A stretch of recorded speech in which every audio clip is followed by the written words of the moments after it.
Welcome everyone to Daf Yomi, 1 week at a time, Masechet Zevachim. This is our last class of this Masechet. We are going to be reviewing Daf 115 through 120, and Bezrat Hashem at the end we will maybe we'll discuss a little bit about our thoughts on this Masechet. Okay, let's jump right in onto Daf 115.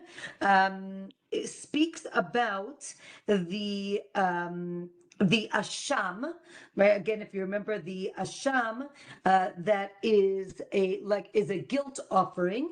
If it is given, if it is brought before the time that you need to bring it, but you sacrifice it outside, you are liable, but only if you do it if you had in mind that it is an asham.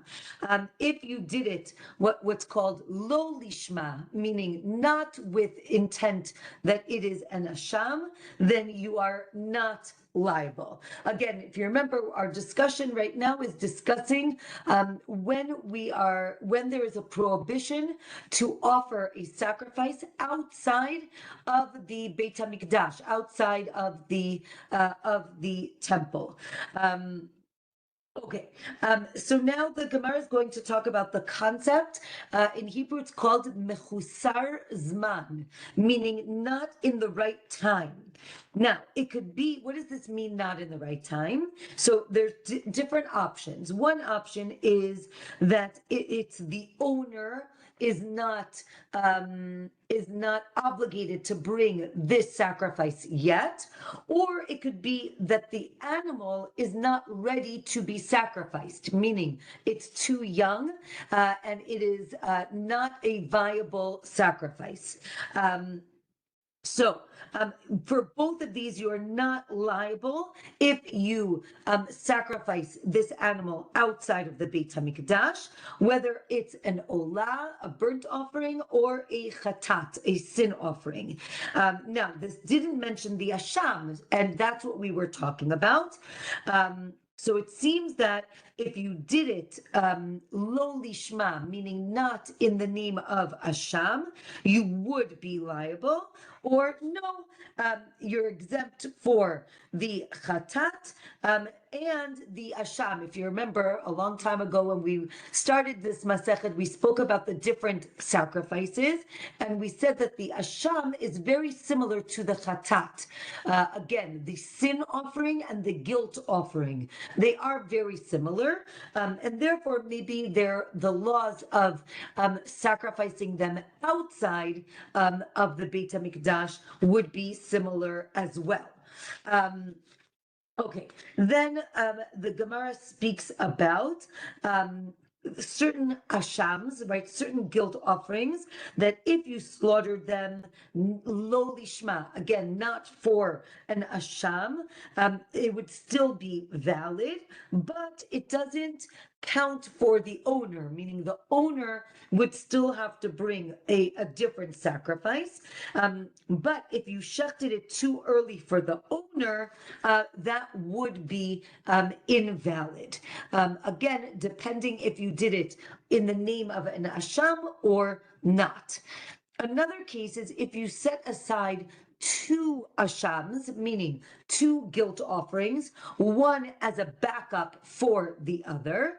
Now, if you slaughter one of them outside and you did it early before you were obligated to do so, and you didn't have in mind that it's an asham, you would be liable because it could have been an olah inside, meaning this backup animal could have been a voluntary burnt offering, right? Because remember the olah, which is burnt completely, can be volunteered. You can volunteer to bring it, and therefore the backup could have been a different sacrifice inside. Therefore, you would be liable if you slaughtered it outside. If you burnt the meat outside or the leftovers from the sacrifice, you are exempt because these things are not brought onto the mizbeach, onto the altar, and therefore you would not be liable. Other services that are done outside, you would be exempt for, right? And the Mishnah went through all of these different services. The only things that you would be liable for are the things that are the end of the avodah, right, or the beginning, right, shechting it or burning it or putting the blood, but not the things that happen in the middle. Okay, before the Mishkan, the tabernacle, was built in the desert, private altars were permitted, right? These are called bamot. Bama, in modern Hebrew, a bama actually means a stage. In the Gemara, a bama is an altar that is outside of the temple, meaning in your backyard.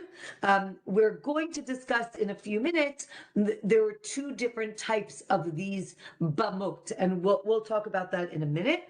And the Gemara explains that there were times in Jewish history where it was permissible to sacrifice animals, sacrifices on these bamot, and there were times in Jewish history where it was forbidden. Okay, so in Hebrew it's called heter bamot, it was mutar to use it, or isur bamot, when you were not allowed to use them. So the Gemara, so now actually the Gemara gives us a little history lesson. So it says that before the Mishkan, again, the Mishkan was the tabernacle in the desert.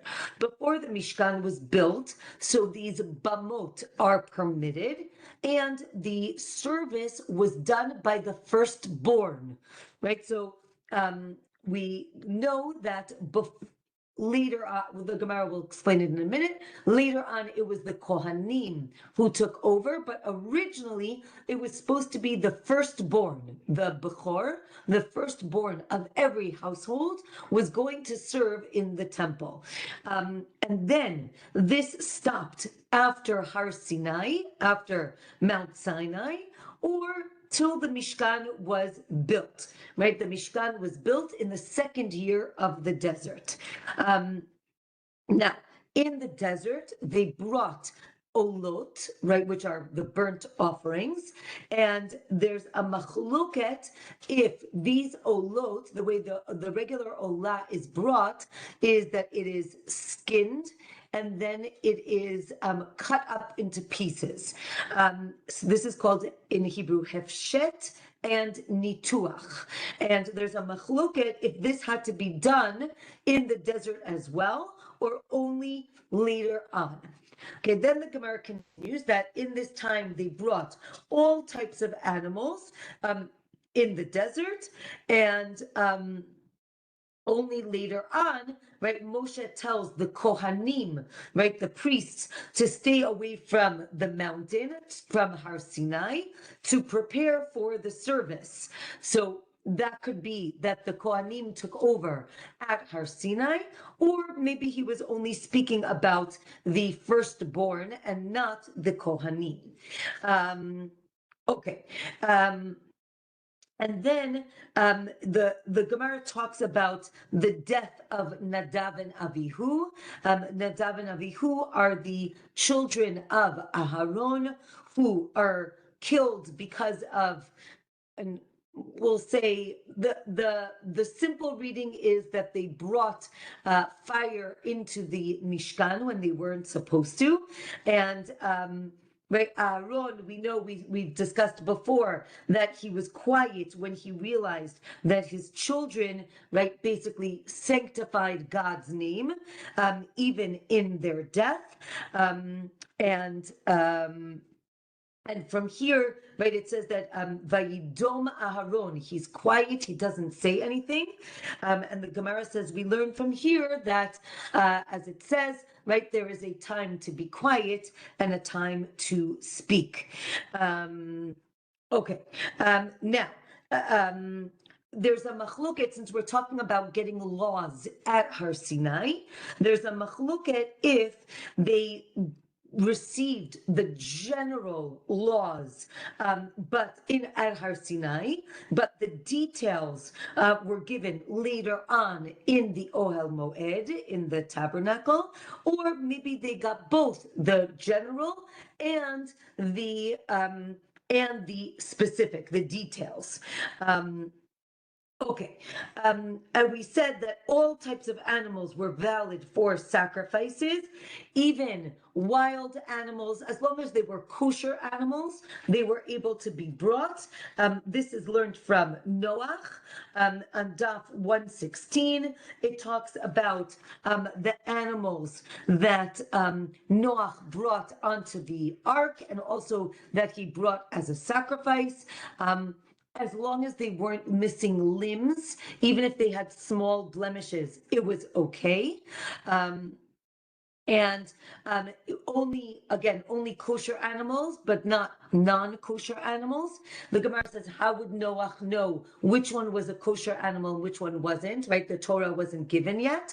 And so it says that the ark would, if you remember in the Torah, it says that the non-kosher animals were brought 2 by 2, right, to the ark, but the kosher animals were 7, exactly. So it says that the ark, the teva, would only accept 7 of the kosher animals, but not of the non-kosher animals. So that's how Noach knew which ones were kosher. All korbanot were brought as olot, as burnt offerings, meaning they were completely burnt.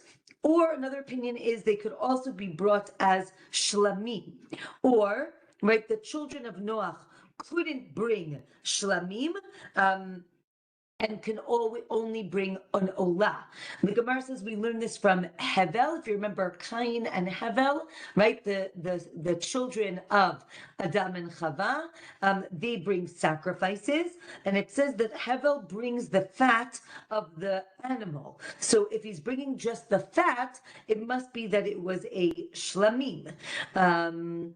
Okay, then we go to Moshe, right? Moshe tells Paro, which is good for our parsha. Moshe tells Paro that you're going to give us sacrifices for olot and shlamim. Or the Gemara says, no, maybe it just means olot for sacrifices and meat to eat, right? Not just for sacrifices. Then the Gemara talks about Yitro. If you remember, Yitro is Moshe's father-in-law. And the question is, when does he come to speak to Moshe? If you remember, there is a debate whether the Torah is written in chronological order or thematic order. And we know that that in the Torah, Yitro comes before Matan Torah. So it says that he heard something and then he either converted or that's why he came. So the question is, what did he hear? So one opinion is that he heard about the war with Amalek, or he heard about Matan Torah and then he came. And the Gemara continues and says that actually the whole world heard about Matan Torah, and the world shook. And it says that that they actually thought that that God was bringing another flood because it was so much was happening, and they went to Bilam. If you remember, Bilam is the prophet of the non-Jews. So the non-Jews say to Bilam, what's going on?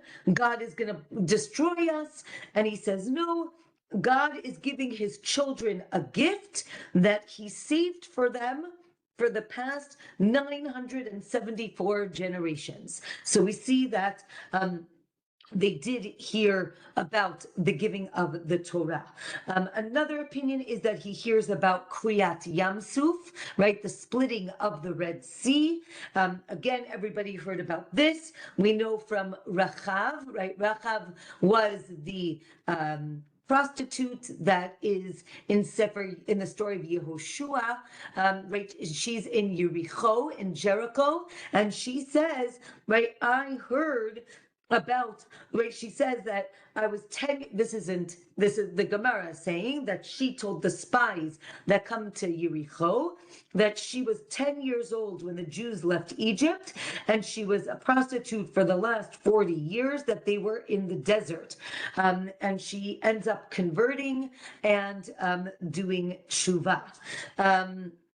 Okay, again, non-Jews are allowed to bring sacrifices, even nowadays, and they could bring a sacrifice on a bama, again, on these altars, and we shouldn't really help them, right? We shouldn't really get involved. Okay. So the next, since we're talking about the Mizbeach, so the Gemara talks about David, right, King David, who needed to repent after he counts the Jewish people. As we know, it is forbidden to count the Jewish people unless God tells you to. And so he counted the Jewish people. And he needed to do tshuva. What was his tshuva? He brought korbanot in the goren, in the threshing floor of Ornan or Aravna, depending on which book in Tanakh you read. But he basically buys this land, and it turns out that this is the land that the Beit HaMikdash was going to be built.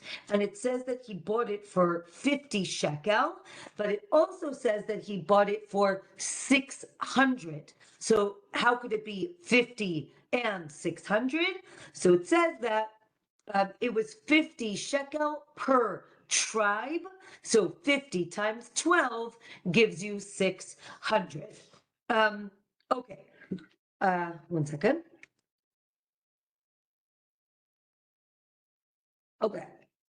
We said, again, last week we learned all the Mishnayot. So we said that Kodshei Kalim, meaning the lower level sacrifices, could be eaten anywhere where the Jews were in the desert, not just in the camp, but anywhere that they were. Just like the camp in the desert, right? So the same thing is with Jerusalem, meaning the camp of the Okay, one second. The Gemara is going to explain that there are 3 encampments in the desert and parallel in Jerusalem. So in the desert, there was called the camp of the Shekhinah, the divine presence. That's where the Mishkan was. There was Machane Leviah, the camp of the Levites, and then there was Machane Yisrael, the camp of everybody else. We have the same thing in Jerusalem.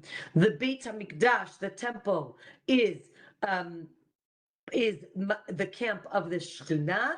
Har Habayit, right, the Temple Mount, is the camp of the Leviim, and Jerusalem is the camp of the Jewish people. Even though in Israel the Jews lived in the whole country, Jerusalem was where you can eat your sacrifices. Okay, so now, okay, the Gemara says that in Shiloh, Shiloh is one of the places that the Mishkan was. In Shiloh, there were only 2 camps and not 3 camps. Or the Gemara says, no, really, there were 3 camps, even in Shiloh, on Daf 117, right? Well, again, either 3 camps, or really it was 2 camps for refuge, meaning we have learned previously about the ir miklat. If a person accidentally kills someone, they run to the city of refuge. And we said that all cities of Leviim, of the Levites, are cities of refuge, and the Mishkan, right, where the temple was also a place of refuge. So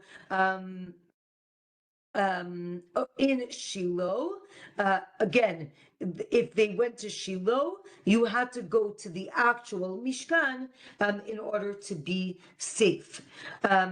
Okay, back to our bamot. So any voluntary sacrifice could be brought on a bama.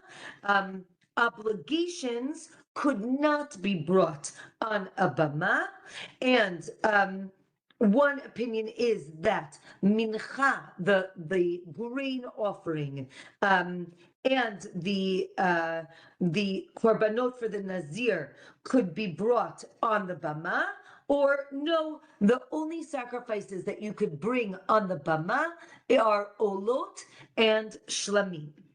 Okay, now whatever they brought in the desert could be brought to the Ohel Moed. Now, the Mishkan, again, the tabernacle, was with them in the desert, and then it went to Gilgal. Gilgal was the first city that they got to when they crossed the Jordan.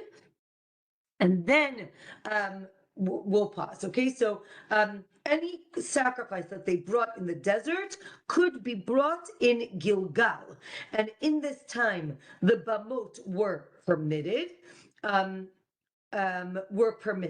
Now the nation could bring the Pesach only on the communal bama. Okay, this is called the bama gdolah, the large altar. This was a communal altar outside of the temple. Again, sometimes it could be used and sometimes it was forbidden. As opposed to what's called a bama ktana, a small altar, which was actually in people's backyards. So we'll see what could be brought on what. So the Pesach needs to be brought on the bama gdolah. So too the korbanot of Rosh Chodesh for the first of the month. Okay, now when the Jews entered Israel, it took them 14 years to set up the country, meaning 7 years to conquer the land and 7 years to divide it up. And the question is, what sacrifices they brought during that time period. Okay, so now, as we mentioned, there's a bama ktana and a bama gdolah. So we say that the parts of the shlamim, of the peace offering, and the loaves of the todah, of the what's it called? Todah, Thanksgiving, I don't know, something like that. Anyway, the Todah.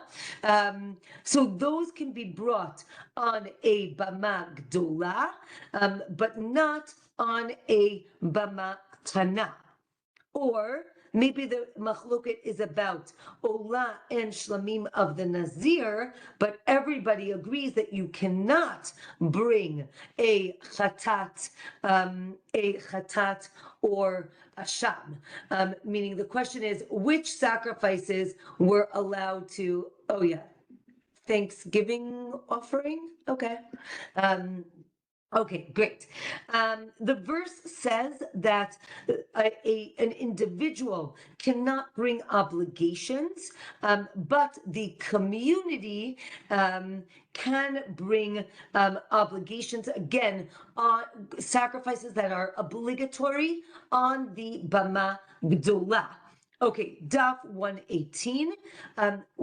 A non-Kohen is allowed to do the service for a bama because, again, it's outside of the temple. You do not need Kohanim and you do not need firstborn. There's a machloket if they brought libations in the desert. And there's a verse that says that they did the Korban Pesach in Gilgal. Where again, only sacrifices like the Pesach were brought in Gilgal. Again, Gilgal, where the Mishkan was in Israel in the beginning. Okay. In Shiloh, then after Gilgal, it went to Shiloh. So there was in Shiloh, there was it's called a bait, and it's also called an ohel. So the question is, how can it also be a structure and a tent? So the Gemara explains that it had stone walls, but the roof, there's no roof, and it was just covered with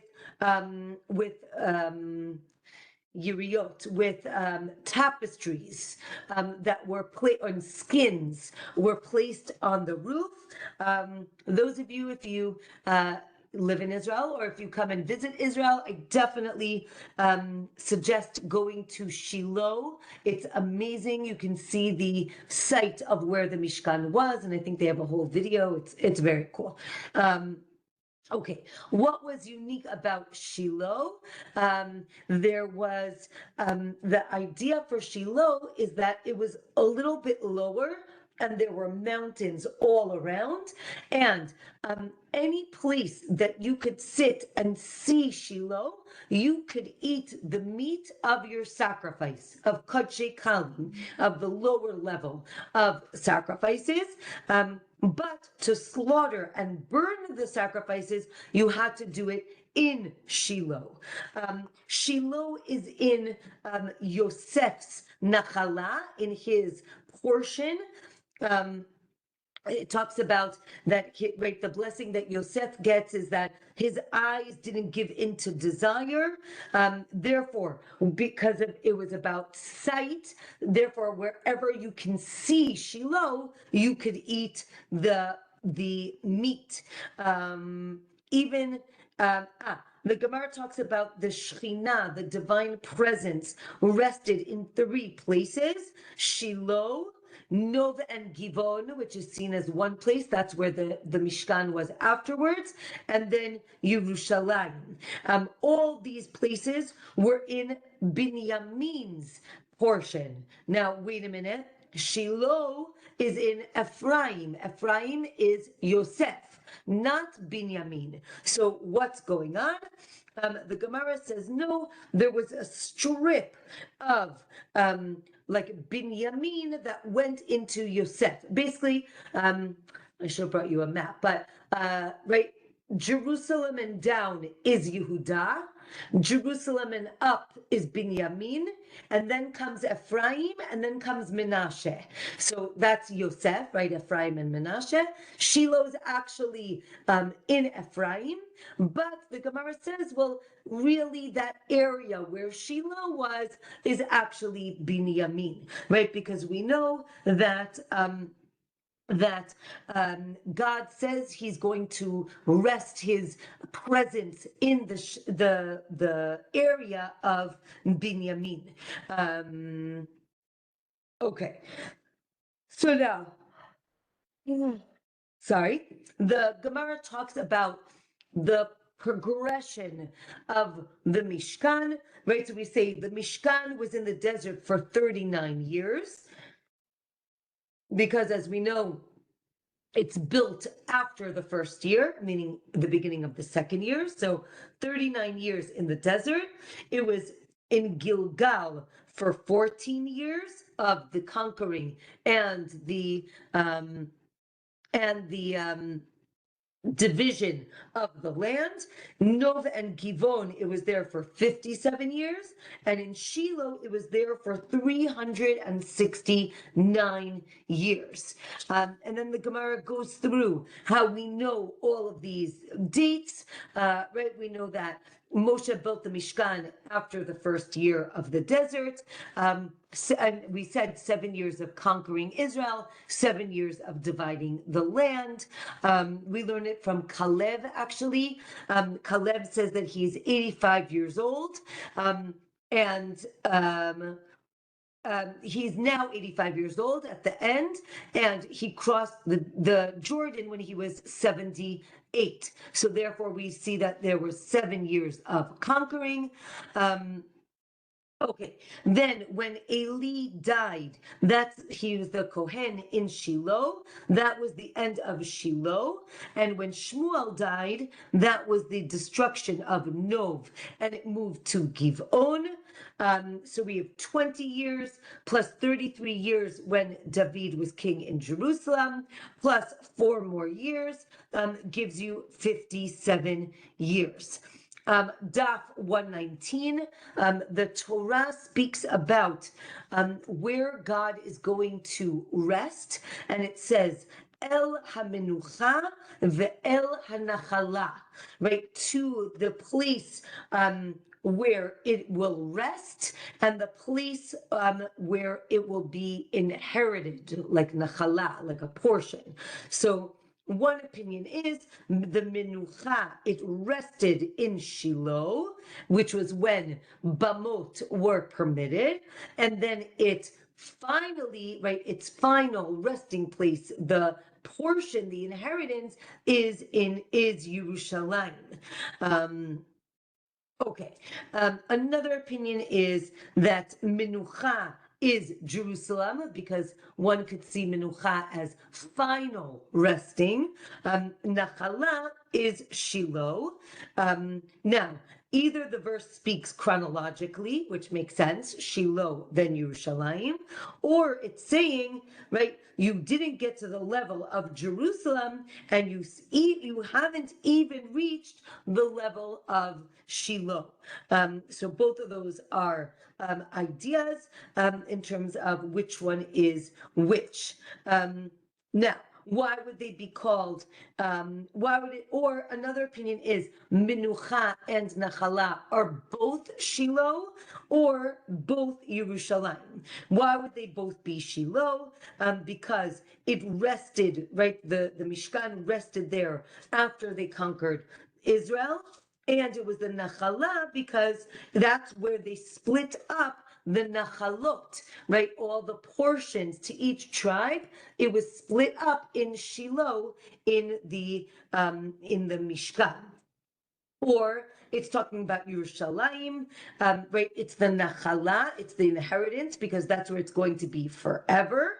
And it's the Menucha for the Aron, right? The Aron wasn't going to leave the Beit HaMikdash. Okay, again, if it was, they're both talking about Jerusalem, then, right, that's why during Shiloh,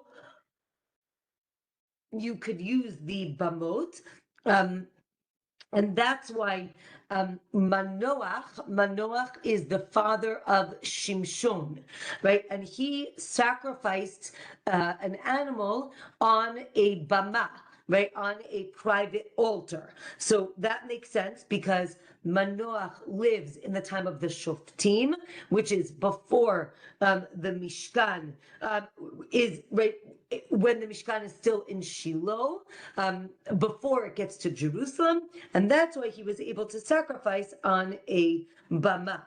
Or both of those, Menucha and Nachala, speak about Shiloh, and Manoach was able to give a sacrifice outside of the Mishkan because it was what's called Hora'at Sha'ah. It was a ruling for that moment. Okay. What happens if a person sanctified an animal to be a sacrifice when you were allowed to bring sacrifices on a bama, but then and then slaughtered it outside of the area, you do not get karet for that. But if you burn it outside or you offer it, then you would be liable. Okay, now the Gemara goes through different permutations of, again, remember we said there were times in Jewish history where you were allowed to use a bama, and there were times in Jewish history when you were not allowed to use a bama. So obviously, if you use a bama, then it's permitted, but if it's not permitted, then you would be liable. So the Gemara goes through all of the permutations, right? If you sanctified the animal when it was forbidden to use a bama, and then you slaughtered it and burnt it when you were not allowed to, so then you would get karet for that.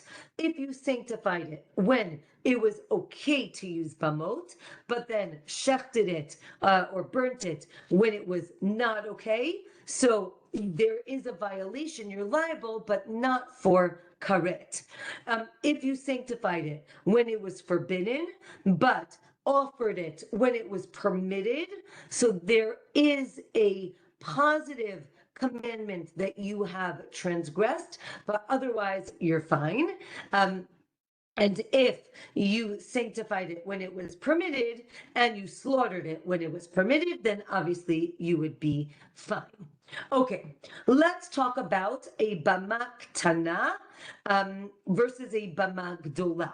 Again, ktana means in your backyard. So you do not need to do smicha, right, to lean on the animal for a bama ktana.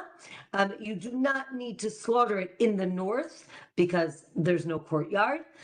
You do not have to put the blood all around the altar, and you do not need to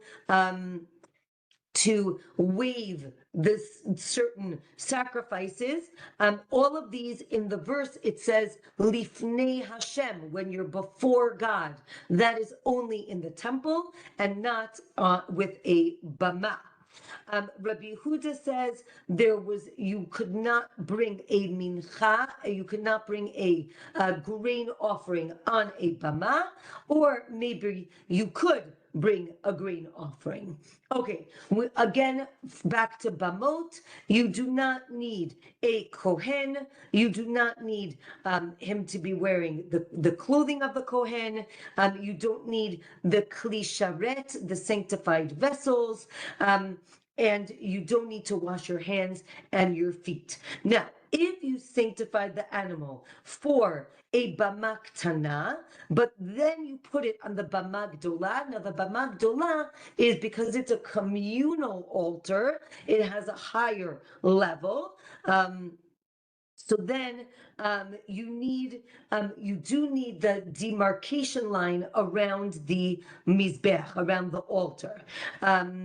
Now, if you're using the bama gdola, you need to give certain parts to the kohen, but you don't have to do that for the bama ktana, or maybe you do. Like if you sanctified it for the bama ktana and then you brought it on the bama gdola, all the stringencies applied. Okay, last daf of this Masechet, daf 120, talks about, again, these distinctions between different sacrifices and where they need to be slaughtered. And again, what if, the Gemara asks, what if the limbs of a sacrifice that were supposed to go on a bama ktana, if they were put on the bama gdola, if they haven't been burnt yet, you have to take them off because they are meant for a different altar. But if they started to burn, it's teku. We're not sure if you have to take it off or not. If you slaughter at night for a bama ktana, that is okay, because again, it's not like the Beit HaMikdash. It would be valid, or another opinion is it is invalid. This is based on the verse in speaking about Shaul, where he tells the people, you didn't wait and you slaughtered the animals, and it talks about during the day and during the night. So one opinion is it's talking about bama gdola and bama ktana, that there's a distinction in terms of day or night.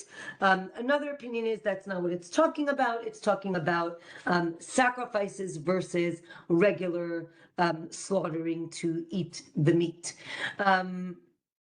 Okay, other differences between the bama ktana and the bama gdola. The bama gdola needs the horns or the corners. It needs a ramp. It needs the foundation, the yisod. It needs it to be a square. It needs the kior, right, to wash, the washing basin. And you need to do chazeh v'shok, which is the gift that was given to the Kohanim. None of those things are needed for the bama ktana. Again, bama ktana was an altar that you had in your backyard, and there were times where you could just bring a sacrifice in the backyard. Now, what is equal for both of them? You need to do shchita, you need to skin the animal and cut it up, you need to put the blood on the altar. If you think improper thoughts, remember pigul, so then you'd be liable for that. Blemishes, certain blemishes, like definitely big blemishes, are problematic for both. They have to be brought on time as well. There is the concept of lan, of leaving something overnight, is okay if you do that for the bamot, but for time, you must bring the bamot at the right time in order for them to be valid, whether it's a bama gdola or a bama ktana. And with that, Hadran alach Masechet Zevachim. So I do want to talk for a minute a little bit about this Masechet. A few of my students asked, what do you think about in the future? Will there be sacrifices or not? And I think it's interesting to think about what this Masechet, what does it mean to us? And what are some of our takeaways? So I want to share just an idea, and then I would love to hear your thoughts.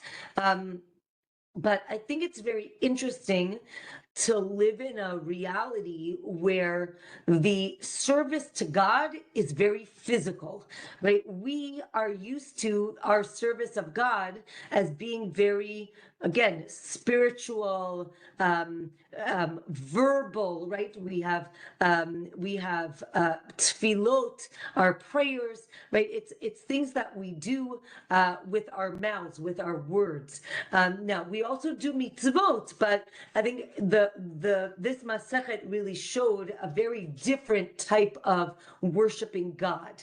And I think it's just very interesting to think about what that looks like.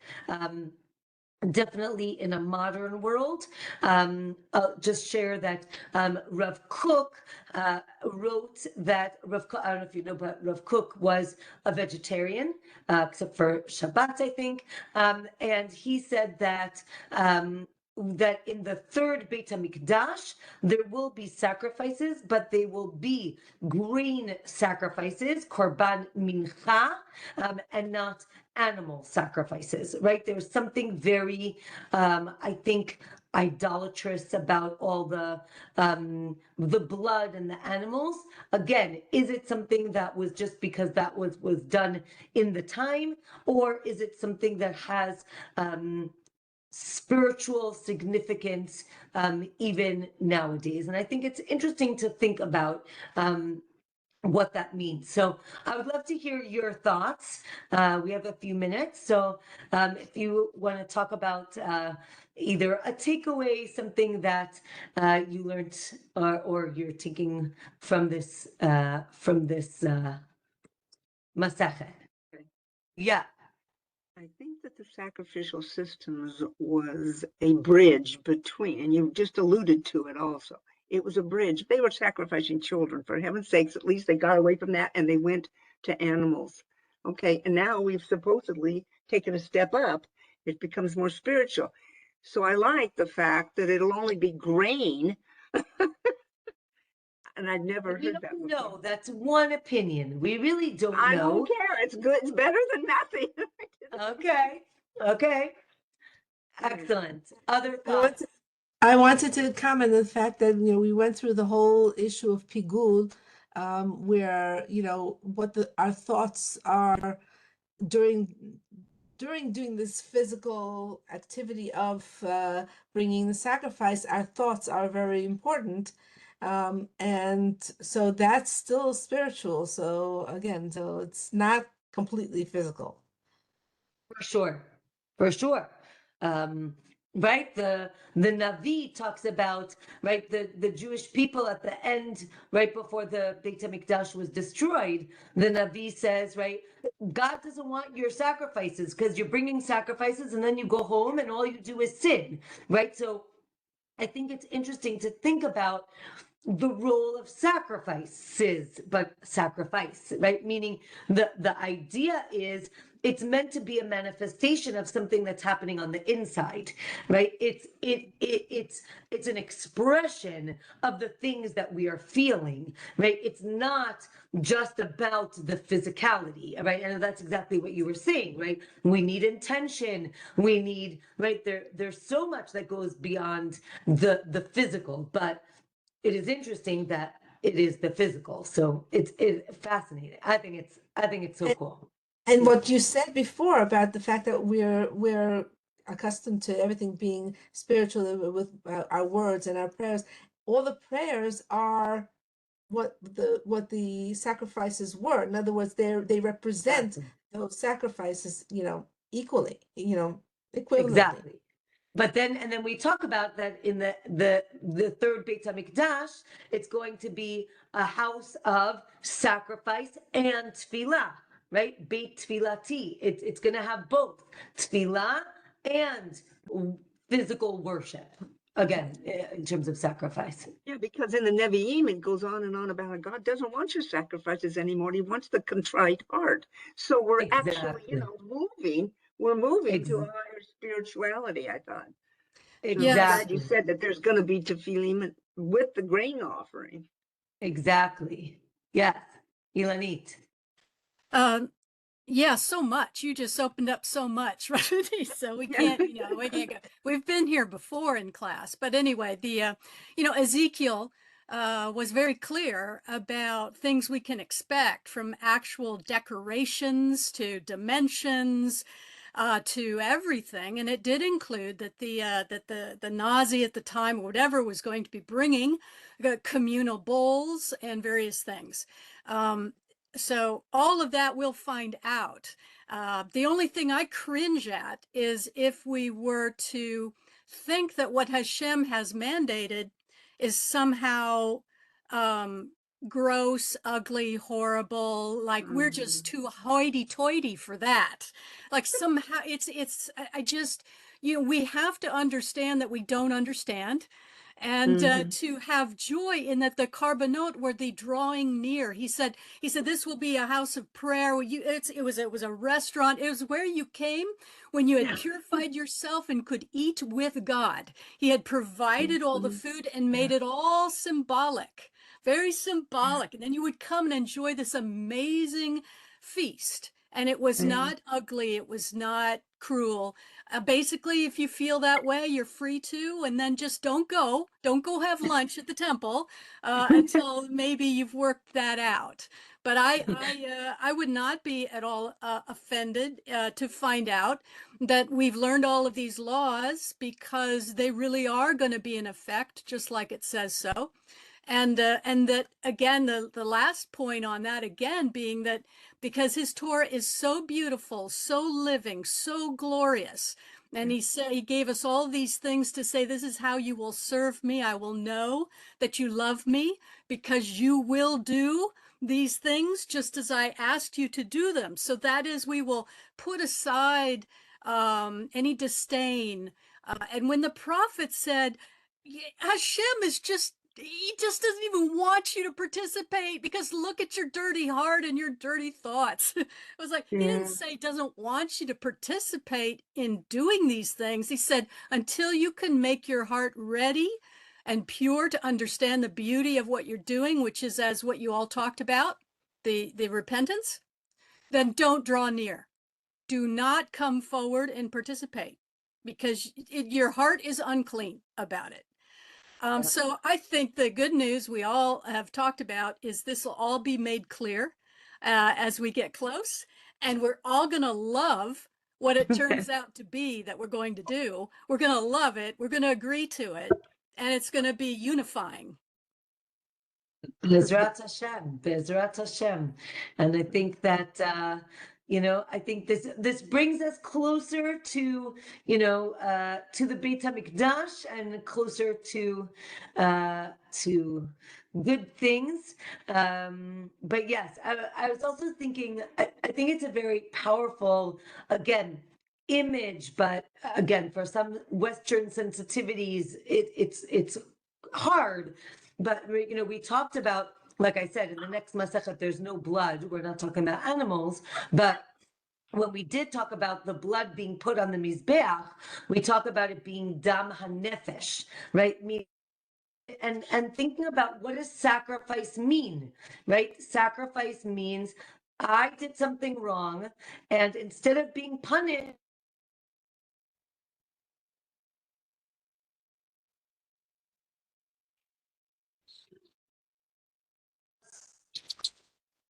right? So you missed we me? missed it all Lost me? because you lost your voice. You were in slow motion. Oh no. Yeah, Oh no. the internet Okay. is interfering with your beautiful message. Okay. Okay. Anyway, Okay, there it's you are. fine. You're back. You're back.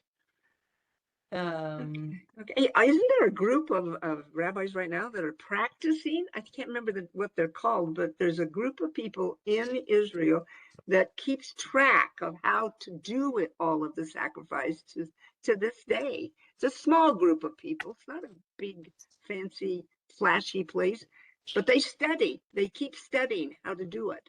yeah, What's their so name? Machon HaMikdash is an institute that they're studying everything that has to do with the Beit HaMikdash, from Yeah. the clothing to the vessels to the korbanot. There's a sect of, they're not Jews, but there's a group of people called the Samaritans, the Shomronim. Oh, they're not Jewish? They're not Jews. Oh, They're I the didn't know that. Shomronim. They live in Israel. They actually sacrifice the Korban Pesach every year. Really? They do it on Har Grizim in the Shomron in Samaria. My husband actually went once. He said it's unbelievable. Is They that good or only bad? just unbelievable. Like, it's just something. Listen, they're not Jews, and they're a derivative. They see themselves as connected to Judaism. They only read the written word, Torah Shebechtav, and not the oral Torah. So they're related to Judaism, but at this point, they're not Jewish. But it is, I think, for some people might be fascinating to see how they do this, because it's just something that we're very foreign to us. So it is something that they do every year, and people, they have their priests and they have the way they do things. It's actually very interesting. There was a Yeah. lady that I also Zoom with for classes, who said she got a chance herself. She lives in Jerusalem, to go to Shiloh recently, just last month, which you mentioned, and she saw the film. It was first time to go there, all of It's that. amazing. And she said that after the film, the screen raised up, and behind it was glass, and behind the glass were red heifers. Wow, really?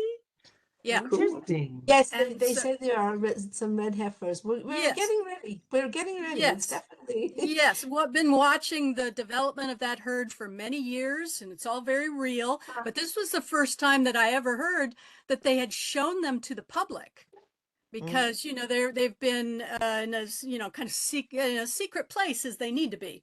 So Right. I thought that was amazing. And that's probably not all of them, but anyway, some of them were then presented there behind, and they had their straw and they had all this, but they were right there behind. I mean, if you could go see that, go see it. Wow, that I didn't heard. I didn't hear that that was there. It wasn't there a few years ago when I was Yeah, there. no, this is brand new. Yeah. Wow. And that's in Shiloh, you're saying that? In Yeah, that's what you're Shiloh, when saying. you go to the new museum in Shiloh, this woman in her 80s, first time to ever go there at all. And she was excited to go to Shiloh and go to that facility. And she saw the movie and all the things. She saw how wonderful it was. And then at the end, they raised up the screen very dramatically, and there was glass. And behind it were living red heifers on straw in corrals. Wow. And Lynn, who are they? Who are they? Are they the Samaritans now, or are they Jews? No, no, these are the Jews. The Jews, These the are Jews. Jews. These Okay. are Jews in Shiloh. Exactly. The rabbinate was talking about Samaritans in another part of the country, and there's less Okay. than 1,000 of them alive. Right. Oh, really? Exactly. Exactly. Well, okay. Well, Okay. Thank you. Mazal That tov was to interesting. everyone. Thank you. This was a huge Masechet with a ton of details and a lot of blood and a lot of animals. So, kol hakavod to Boy. everyone. I hope you're going to have a big celebration this week for this Okay. Masechet. And Bezrat Hashem, next week we're going back to our regular day of Wednesday night. Don't forget to sign up. I don't know if it automatically does it anymore. I told them to do it. I hope Yes, it they does. did. I got it. It just came up. Oh, great, great. So Menachot starts next week. Bezrat Hashem, I will give like an introduction and then we will begin. So Yes, it's not just 2 days away. It's 2 days in a week. I mean, correct. Oh, okay, I got it. really, yes. Yeah. Should I Yes, check I it wanted, out? No. I wanted to ask, Yeshivat Ateret Kohanim, does that have anything to do with also preparing for the Not that I know Avodah? of, but I'm not sure. They're more about a presence in the Muslim quarter. I don't know if they're about the Beit HaMikdash so much. Not that I know of. I don't know. I had one comment about the you asked what stood out to us so Yeah. much, so many things, Rachav and all these wonderful stories, besides a heavy lifting of the material.